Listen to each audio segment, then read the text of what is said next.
আসসালামু আলাইকুম বন্ধুরা সবাই কেমন আছো? একটু শসা ভাজি করে নিচ্ছি। এখানে সব মশলা দেওয়া আছে।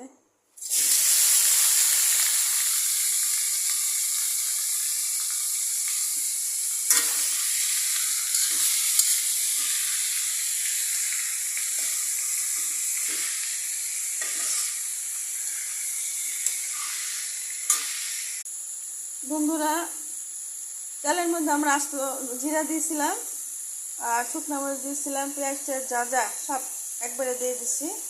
ভাজিটা আস্তে আস্তে হয়ে যাচ্ছে। বন্ধুরা, ভাজিটা হয়ে গেছে। সবাই আমাদের চ্যানেলটি সাবস্ক্রাইব করে পাশে থাকবেন। আসসালামু আলাইকুম।